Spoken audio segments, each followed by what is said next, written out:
بسم الله الرحمن الرحيم الحمد لله رب العالمين وصلى الله على نبينا محمد وعلى آله وأصحابه أجمعين۔ پیارے بھائیو، السلام علیکم ورحمۃ اللہ وبرکاتہ۔ امام ابو داؤد رحمہ اللہ اپنی سنن میں، امام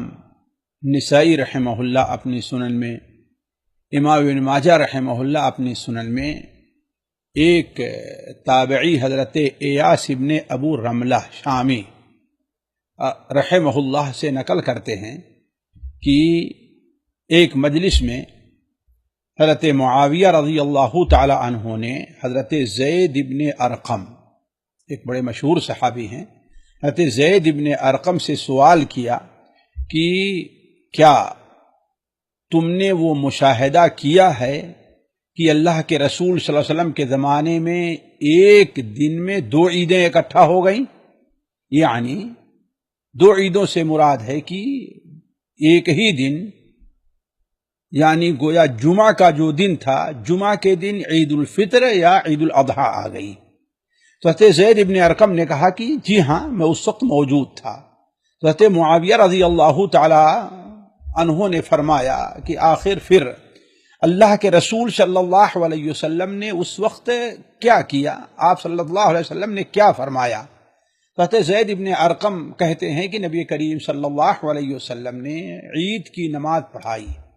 اور عید کی نماز پڑھانے کے بعد آپ صلی اللہ علیہ وسلم نے جمعہ کی رخصت دے دی، یعنی فرصت دے دی، اور آپ صلی اللہ علیہ وسلم نے فرمایا کہ من شاء ان یصلی فلیصلی، جو ہمارے ساتھ جمعہ پڑھنا چاہتا ہے وہ جمعہ پڑھ لے۔ یہ حدیث سنن ابو داؤد وغیرہ اور دیگر بہت سی کتب حدیث میں ہے۔ اس حدیث کی تائید دیگر اور کئی حدیثوں سے ہوتی ہے، جیسے حضرت ابو ہریرہ کی روایت سنن ابو داؤد اور سنن ابن ماجہ میں ہے، حضرت عبداللہ ابن عمر کی روایت سنن ابن ماجہ میں ہے، حضرت عثمان ابن عفان رضی اللہ تعالی عنہ کی روایت صحیح بخاری میں بھی ہے کہ نبی کریم صلی اللہ علیہ وسلم نے جمعہ کی نماز پڑھائی، اور اہل عوالی یعنی جو دور سے لوگ آئے تھے ان کے بارے میں آپ صلی اللہ علیہ وسلم نے جمعہ کے لیے عید کی نماز پڑھانے کے بعد جمعہ میں حاضری کی رخصت دے دی۔ تو یہ ایک حدیث ہے جو بڑی مشہور ہے، اور آج چونکہ اس سال زیادہ امکان ہے کہ عید کی جو نماز ہے یا عید کا جو دن ہے وہ جمعہ کے دن پڑے، اس لیے اس حدیث سے متعلق ہمیں اور آپ کو غور کر لینا چاہیے، اور اس کے بارے میں ہمیں اور آپ کو تھوڑی سی معلومات لے لینی چاہیے۔ پہلی چیز تو اس حدیث یا اس سے متعلقہ جو حدیثیں ہیں ان پر نظر کرنے کے بعد سب سے پہلا فائدہ جو ہمیں حاصل ہوتا ہے کہ اگر کوئی شخص عید الفطر اور عید الاضحیٰ کی نماز پڑھ لے اور وہ جمعہ کا دن ہے تو اس کے لیے جمعہ پڑھنے کی رخصت ہے، یعنی اگر وہ شخص جمعہ نہیں پڑھتا ہے تو اس کے اوپر کوئی گناہ نہیں ہے، اس کے لیے شریعت کی طرف سے یہ چھوٹ ہے۔ دوسرا فائدہ یہ معلوم ہوا کہ جمعہ اگرچہ بڑا اہم فریضہ ہے، لیکن اگر کوئی شخص عید پڑھ لیتا ہے تو گویا اس کے اوپر سے یہ فریضہ ساقط ہو گیا۔ لیکن تیسرا فائدہ یہ آتا ہے کہ جمعہ جہاں پر ساقط ہو جائے گا تو ظہر کی نماز وہاں پر باقی رہے گی، یعنی اگر کسی شخص کے اوپر سے اگر جمعہ ساقط ہو گیا تو اس کا یہ معنی نہیں ہے کہ وہ اس کے اوپر سے ظہر کی نماز بھی ساقط ہو جائے، نہیں، چونکہ جمعہ اصل میں جمعہ کے دن رخصت ہے ظہر کی نماز پڑھنے سے تاکہ انسان کو مشقت لاحق نہ ہو، تو اب اگر جمعہ نہیں رہ گیا تو ظہر کی نماز اس کی جگہ پر لے لے گی۔ لیکن ایک بات واضح ہے کہ یہ جو اجازت ہے وہ عام لوگوں کے لیے ہے، البتہ امام کے لیے یہ اجازت نہیں ہے۔ کیوں؟ اس لیے کہ سنن ابن ماجہ وغیرہ میں جو اللہ کے رسول صلی اللہ علیہ وسلم کی حدیث ابو ہریرہ سے مروی ہے، اس میں یہ ہے کہ آپ صلی اللہ علیہ وسلم نے ارشاد فرمایا کہ وَإِنَّا لَمُجَمِّعُونَ، البتہ ہم لوگ جمعہ کی نماز پڑھیں گے۔ تو گویا معلوم یہ ہوا کہ اگر عید کے دن جمعہ کا جمعہ کے دن اگر عید پڑتی ہے تو امام جو ہے وہ عید بھی پڑھائے گا اور جمعہ بھی پڑھائے گا. اگر وہ خود نہیں پڑھا سکتا ہے تو وہ کسی کو اپنا نائب بنائے گا تاکہ اصل چیز جو جمعہ ہے وہ نماز ہو. پانچواں فائدہ اس سے یہ معلوم ہوتا ہے کہ چونکہ جمعہ کی نماز تو قائم ہوگی، امام قائم کرے گا، لہذا وہ مسجدیں جس میں جمعہ نہیں ہوتا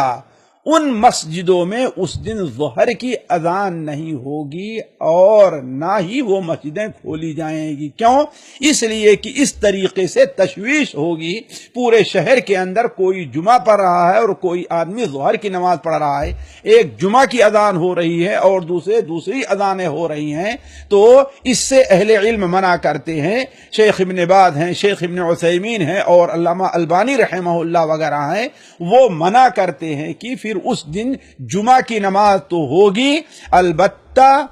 جو مسجدیں عام ہیں وہ مسجدیں عام نمازوں کے لیے کھولی نہیں جائیں گی. اسی طریقے سے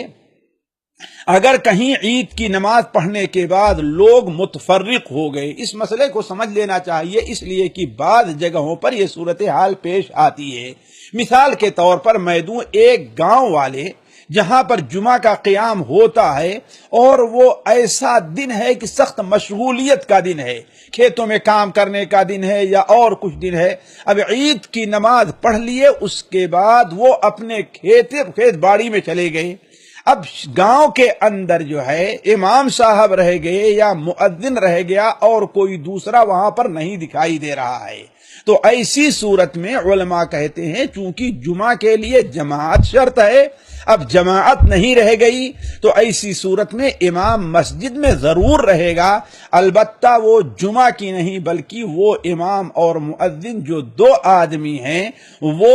ظہر کی نماز ادا کریں گے اور پھر جمعہ کی نماز ادا نہیں کریں گے. اور یہ صورتحال میں سمجھتا ہوں کہ بہت سی جگہوں میں پیش آ سکتی ہے. مثال کے طور پر ہم یہاں سعودیہ ہیں، بعض کمپنیاں ہیں جن کمپنیوں کے اندر جمعہ کا اہتمام ہوتا ہے. کیوں؟ اس لیے کہ اس میں سینکڑوں لوگ، ہزاروں لوگ رہا کرتے ہیں. لیکن اب ایسی صورتحال پیش آ جائے کہ عید کی نماز پڑھائی گئی، اس کے بعد چونکہ سارے کے سارے لوگ چھڑے ہیں، اکیلے ہیں، وہ بازار کی طرف، کوئی اپنے دوستوں سے ملنے، کوئی اپنے ساتھیوں سے ملنے چلا گیا.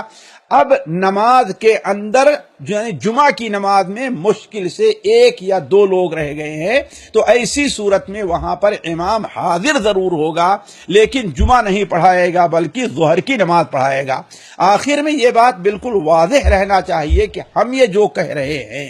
کہ جمعہ کے دن اگر عید پڑے تو جمعہ کی رخصت ہے، یہ صرف رخصت کا معاملہ ہے، بہتر نہیں ہے، افضل نہیں ہے، ثواب کا کام نہیں ہے، بلکہ خاص طور پر وہ لوگ جو دور دراز سے جمعہ کے لیے آتے ہیں، خاص طور پر وہ لوگ جن کے بہت سے مشاغل عید کے بعد ہو جایا کرتے ہیں، ایسے لوگوں کے لیے دوبارہ چونکہ نماز پڑھنا یہ مشقت کا سبب تھا، اس لیے اللہ کے رسول نے اجازت دے دی ہے. لیکن افضل اور بہتر یہی ہے کہ جمعہ کی نماز قائم کی جائے، جمعہ کے شعیرے کو باقی رکھا جائے، جیسا کہ ہمارے نبی صلی اللہ علیہ وسلم نے ارشاد فرمایا وَإِنَّا لَمُجَمِّعُونَ، اور ہم جمعہ کی نماز پڑھیں گے. اور سلف کا بھی یہی طریقہ رہا ہے کہ وہ لوگ عید کی نماز کے ساتھ ساتھ جمعہ کی نماز پڑھتے تھے. واللہ عالم، وصلی اللہ علی نبینا محمد وبارک وسلم.